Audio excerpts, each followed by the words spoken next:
Mapagpalang araw po.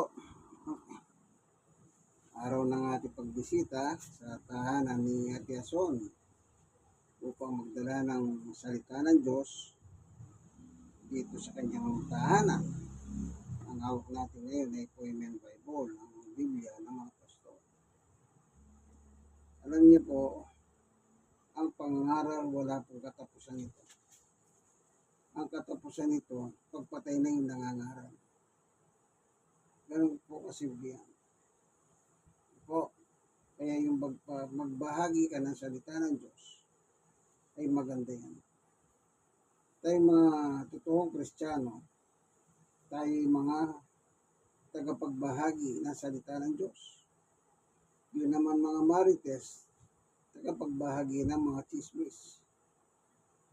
Yung mga nagdadala ng chismis, meron din naniniwala rin at meron din hindi. Ganon din yung pagdadala ng salita ng Diyos. May naniniwala, meron din hindi. Pero bago tayo papalaw, tayo muna ay dudulog sa Diyos upang siya tutulong sa atin. Panginoon Diyos, sa mga Ama na makapangyarihan sa lahat, magiging matagumpay ang bawat pamabahagi ng Ebanghelyo sa tulong mo. Kaya tulungan mo po kami upang aming lubos na maintindihan. Ikaw po pwedeng magbukas ng puso at damdamin at kaisipan ng tao para pakinabangan namin ang iyong salita. Salamat po sa ngalan ni Jesus. Amen and amen. Ayon kay Sampag, dito sa Ikarawang Korinto 6:1-2. Yamang kami magkakasama sa gawain ng Diyos. Hindi lang mag-isa pala si Pablo, marami siya. Anong trabaho nila? Magkakasama sa gawain ng Diyos. Nakikiusap kami sa inyo na huwag ninyong sayangin ang kagandang loob na ibinibigay sa inyo ng Diyos. Huwag daw sayangin yung ibinibigay ng Diyos na biyaya, kagandang loob. 2.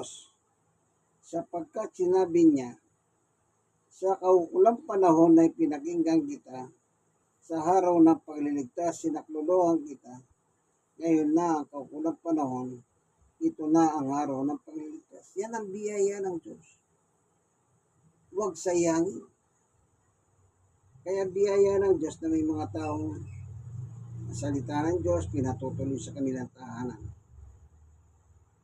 Kung yung nagdadala ng marites, pinatutuloy sa bahay Kung minsan pinakakain pa Kaya di mas maganda, patuloy mo sa bahay yung nagdadala ng salita ng Diyos. Bakit? Sapagkat yung nagdadala ng salita ng Diyos, may mga tao po, may mga tao po na yung salita ng Diyos, pag dinala mo sa kanila at naniwala sila, sumampalataya sila, sinapuso nila, ipinamuhay nila. Kumbaga, mag-abroad ka, kaibigan. Pagdating mo sa airport, kailan dala mo yung passport mo, kung ano man yung dokumentong hinihingi, bago ka makakalipad na papuntang ibang bansa. Di po ba ganon? Dito po hindi tayo lilipad. Pero mag-abroad tayo. Pero ang abroad dito sa Biblia ay papuntang langit. Ang kailangan mo lang passport ay walang iba kundi yung pananampalataya mo. Yung pananampalataya mo, yan lang ang passport mo, kaibigan. Walang dokumento yan. Kasi yung pananampalataya mo, alam ng Diyos yan. Yan ay nagsimula nung papasukin mo ang salita ng Diyos sa iyong tahanan. Kaya sabi ni Apostol Pablo, huwag sayangin yung pagkakataon. Sapagkat kapag merong nangangarap pumasok sa iyong tahanan, ibig sabihin, tinatawag ka ng Diyos, kaibigan. Yan ay parahan ng Diyos na ikaw ay tinatawag. Hindi ka niya tatawagin sa pangalan mo. Hindi. ang parahan ng Diyos, iba sa parahan ng tao. Halimbawa, yung tao, alam niyo yung nagdadala ng pagkain, yung mga, ano ba yan, mag-order ka lang, darating yung service, tatawagin ka, tapos ito na po yung in-order ninyo. Di ba, yung pangalan mo ang tinatawag. Kung ang pangalan mo, Maria, Ma'am Maria, nandito na po yung in-order yung fried chicken o whatever. Hindi po pwede pumunta yung ano doon na wala siyang binabanggit na pangalan. Kahit na meron pang taong nag-order doon, malay niya. Yan, tatawagan ka. Pero ang parahan ng Diyos, iba, hindi kanya tatawagin. Na di ba, pangalan mo, Maria, Maria, halika nga rito. Hindi gano'n. Ito po ang pagparahan ng Diyos. Sa 2 Thessalonica 2:14, ganito ang pahayag ni Pablo. Tinawag kayo ng Diyos. Meron siyang kausap. Tinawag kayo ng Diyos. Paano siya tumatawag? Sa pamamagitan ng magandang balita o salita ng Diyos na ipinangangaral namin sa inyo. Yan. Yung salita ng Diyos pala na ipinangangaral, yun ang kasangkapan ng Diyos para tawagin ka kaibigan. Hindi niyo po ba alam dahil sa technology natin ngayon, nagagamit po ang social media kahit kung saan ka man naroon kaibigan. O kagaya na lang yung mga pinopost ko po sa YouTube nung araw, sabi niya, pwede ba mag-message ka naman ng English? Kasi foreigner sila eh. Yung problema po, Pilipitan dila ako. Gusto ko man, yung Biblia, mababasa ko yung English translation. Pero pag magdi-deliver na ako, paano ko, hindi naman ako magaling po sa English. Kaya hindi ko po sila pwedeng pagbigyan. Sometimes meron po, pero hindi naman. Siguro pwede naman dahil sa technology, pwede nilang i-translate sa English yung mga sinasabi ko at binabasa ko. Meron na po kung meron lang ganyan eh. Kagaya ng mga foreigner, Amerikano. Nagsasalita sila ng Tagalog. Kasi nga sa technology, nagkakaintindihan. Kanya lang ang problema sa mga foreigner, ginagawa po nilang scam. Ang daming nai-scam. Pero yung salita ng Diyos, hindi po scammer ito. Ang pagtawag pala sa salita ng Diyos na, anong sabi ni Apostol Pablo?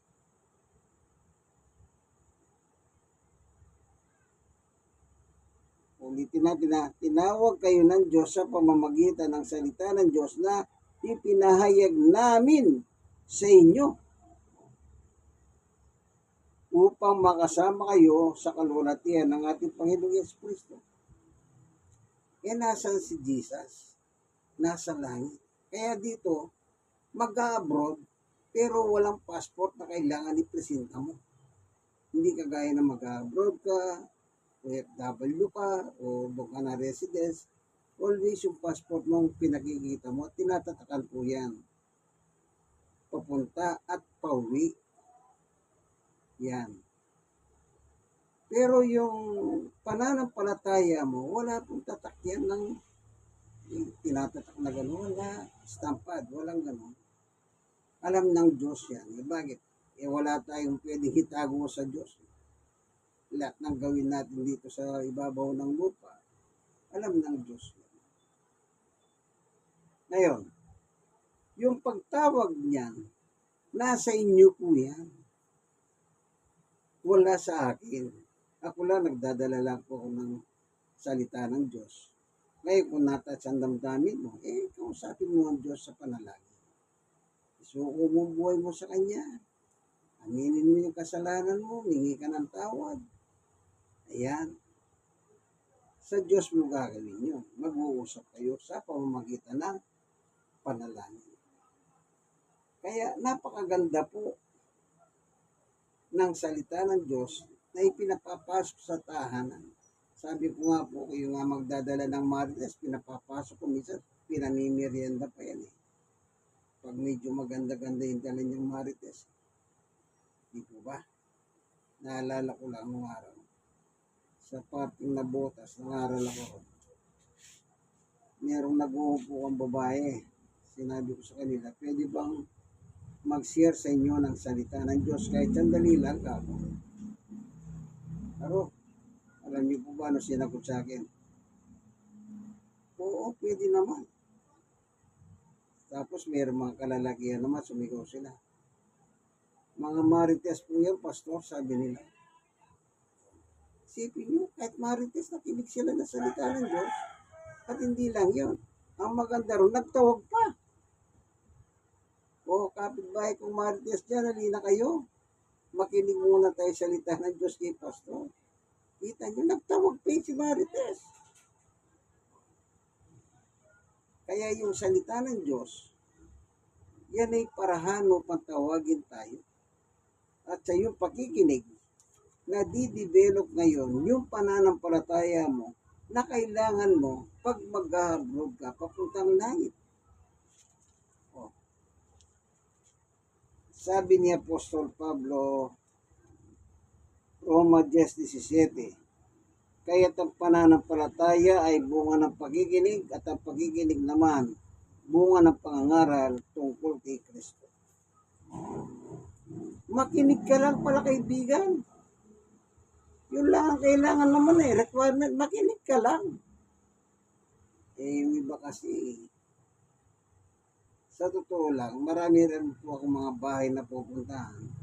May mga pinatutuloy ako, pinapayagan nila akong mangaral, pero busy sila sa loob mismo ng kanilang mga bahay. Yung iba naman, may mga nagluluto, iinto muna sa pagluluto. Meron namang mga ganon. Kung ano man yung ginagawa nila, iinto muna sila doon. At magiginig naman sila. Marami po ang estilo ng mga tao. Sometimes in public, makita ko sila, nag-uumpukan, pag ginalo ko ng Bible study, ang sabi nila, ay marami pa kaming gagawin. Ay meron kaming hinihintay. Ay, aalis na pala ako. Depende po sa mood ng tao. Pero kung talagang may bigay ka sa salita ng Diyos, walang problema yan. Ano man ang reliyon mo. Sometimes yung reliyon nagiging adlang pa. Halimbawa, sabi, ay meron na ako reliyon yan. Alam niyo po ba, ang reliyon maganda? Kung maganda po yung aral. Kung maganda yung aral, eh bakit? Eh maging sa Biblia po, meron talagang ano dyan eh. O, tingnan niyo. Mismo ang Panginoong Jesucristo, yung mga taong reliyoso noon, na nakausap niya. Ito, diretsahan po sinabi ni Jesus. O, may reliyon sila. At matatalino sila. O, sabi niya dito sa sulat ni San Marcos, dito sa chapter 7. Sinagot sila ni Jesus. Verse 6 kung binabasa ko. Mga mapagkunwari, tama nga ang sinabi ni Isaias tungkol sa inyo ng kanyang isulat. Ito sinulat ni Propeta Isaias.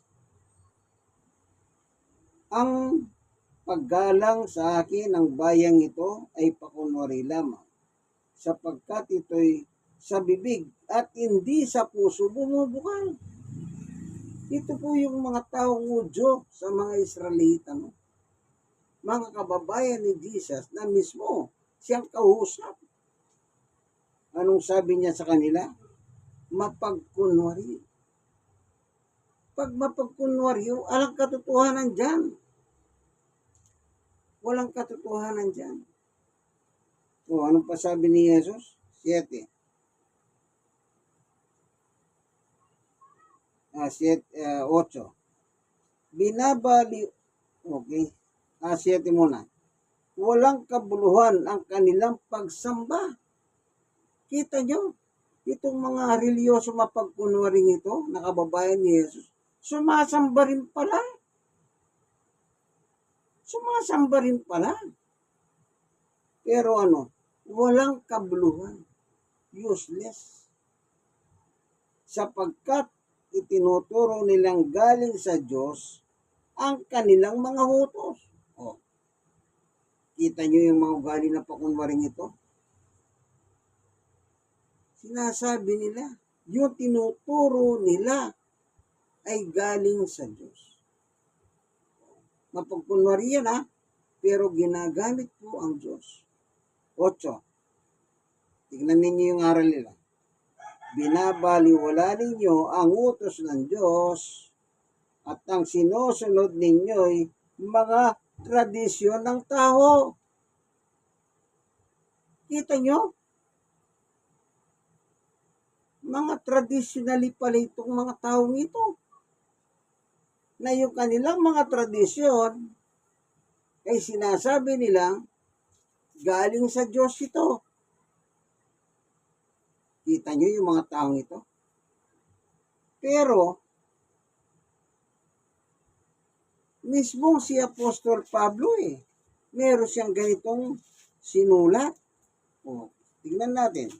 Colosas 2:8. Anong sabi ni Apostol Pablo? Mag-ingat kayo upang hindi kayo mabiyag ni numan sa pamamagitan ng walang kabuluhang karunungan at pandaraya na hayon sa mga tradisyon ng mga tao. Anong sabi ni Pablo? Yung mga kausap niya, mag-ingat kayo Mag-ingat. Bakit po? At alituntunin na mundong ito at ang mga ito ay hindi ayon kay Kristo. Yung palang mga tradisyon po ng tao pala, hindi sinasangayunan o hindi ayon kay Kristo. Kaya sabi ng mga tao, sabi ni Jesus sa mga kababayan niyang mga Hudyo, walang kabuluhan ang inyong ginagawa. Nagsisimba pa sila. Tingnan pa natin si Pablo. Ito, nagsisimba rin ito. Mga kababayan nilang Hudyo, kasi si Pablo, Hudyo. Tingnan naman natin ang sulat ni Apostol Pablo,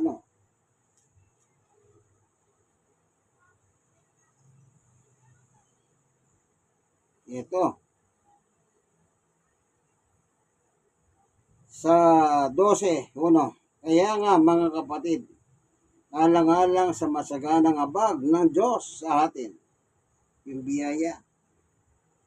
Ako'y nakikiusap sa inyo na ihiyalay ninyo ang inyong sarili bilang handog na buhay at banal at kalugod-lugod sa Diyos. Ito ang karapat-dapat pagsamba ninyo sa Diyos. Yan. May kausap si Pablo. Sumasamba din sila. Pero may pakiusap si Pablo. Anong sabi niya? Ihandog ninyo ang sarili nyo na buhay, banal at kalugod-lugod sa Diyos. Ngayon, tignan natin yung chapter 10 verse 1. Mga kapatid, ang pinakananais ng puso ko at dinadalangin ko sa Diyos ang maligtas ang Israel. Bakit? 2, sapagkat saksi ako na sila'y masigasig na maging kalugod-lugod sa Diyos. Hindi nga lamang batay sa tamang kahalaman. Kita nyo? Sumasamba sila. Pero, kaya nga sabi ni Pablo sa 12, ito, nakikihusap ako sa inyo. Pinakikiusapan sila. Bakit? Wala po kasing kabuluhan ang kanilang pagsamba. Mga kababayan ni Pablo ito. Mga Hudyo, Israelita. Kababayan din ni Jesus yung kausap niya, mga Israelita din yun. Si Pablo po, Hudyo siya, tandaan nyo, pero ibinukod siya para mangaral sa mga Hentil. Tayo pong mga Pilipino ay Hentil tayo. Makita nyo? Kaya kung babalikan natin yung teksto natin, anong sabi ni Apostol Pablo doon? Ang sabi niya, yamang kami magkakasama sa gawain ng Diyos. Yung pangangaral, nakikiusap kami. O kita nyo? Laging nandun yung pakiusap. Bakit? Ibig sabihin, may problema. May problema. Nagsisimba ka nga. Wala namang kabuluhan. Akala ng mga tao, basta nagsisimba ka lang. May mga ganyang katwiran eh. Ang tanong, yan bang pagsisimba mo kaya? May kabuluhan yan. Yung iba, nakaload mula sa pinto ng simbahan, nakaload. Hanggang sa, para namamagana yung toda at nagsasakripisyo pa. Bagi ng pagsamba yun, may pag-load siya eh. Yan tanong. Yan ba ang nararapat? Sa Biblia, nabubulgar yung maling reliyon eh. Kaya ngayon kaya sa panahon natin, kung paano meron noon, mas lalong marami ngayon. Tandaan niyo po ito. Wala tayong sinisirahang reliyon. Nagbabasa lang tayo sa Biblia. Tandaan niyo po yan. Kaya nga lagi ko sinasabi, magbasa kayo ng magbasa ng Biblia. Sometimes po kasi meron tayong nakikinig, napapakinggan na ganito, ganyan, na kung babasahin mo po yung Biblia, ay nagiging hindi pala tama. Kaya kung minsan may mga reliyon, sa kapwa reliyon, nagbabanatan sila sa social media. Kakapon lang, kagabi lang, meron ko napanood yun eh. Pinapangalanan pa yung pastor, na yung turo ni pastor na ganito. Hindi naman yan talaga sinasabi ng Biblia. Hindi. Alam nyo, kung nagbabasa kayo, kayo mismo, madadama ninyo ang salita ng Diyos sa inyong buhay. Bakit? Nung araw po, nasa isang opisina ko ng gobyerno. Meron ako nilalakad doon. Tapos meron dumating na babae. Meron siyang gustong ingin ng tulong naman doon sa opisina na yun. So hanggat hindi pa 9:30, nang sabi ko, binuksan ko po yung Biblia. Sister, pag-ibasa mo nga ito. Alam niyo po, nang binabasa niya, lumuluha siya. Pinagmasdan ko, umiyak siya. Bakit? Yung binabasa niya, nadarama niya.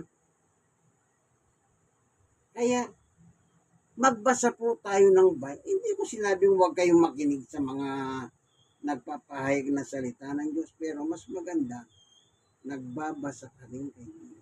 Kaya ako lagi ko sinasabi sa mga video ko, kung meron kayong Biblia, sundin nyo ko kahit anong klaseng Biblia. Kung meron kayong ganitong poema, okay, kasi poema ang gamit ko. Yun ang sinasabi ko madalas. Lumuluha yung babae nung mabasa yung Biblia. Kumbaga, sometimes, ewan ko, kung sa inyo kung mahilig kayo magbasa ng Bible, baka naranasan nyo rin yung naranasan ng babae na habang binabasa yung Bible na pinabasa ko, ay lumuluha siya. Tandaan nyo po yan ha. Maganda pong magbasa tayo ng Bible. Ako, yun ang aking payo. Hindi ko sinabi huwag kayo makinig. Pero mas maganda, nagbabasa kayo kasi yung binabasa ninyo, nadarama ninyo si Diyos. Salamat, Panginoon Diyos, sa patutuo mo sa amin na hindi nangangahulugan kung nagsisimba ka, ay tama na. Hindi. Salamat po sa pangalan ni Jesus. Ito ang inyong kaibigan, Jesus, Brother Manny Bautista. Siya naman po si yan. Naging Bautista po dahil sa kanyang may bahay. Kasi po, dito sa Pilipinas, nagiging Bautista ka, ay nagiging yung pilyedo ng asawa mo po. Ganyan po yun. Pero, yung asawa niya, gwapo. Bakit? Tatak Bautista eh. Lagi niyang tatandaan niyang kaibigan. Bakit? Bautista rin ako eh. Hindi ba? Sige po. Nandito na lamang ang ating munting video. God bless us all po. Bye-bye!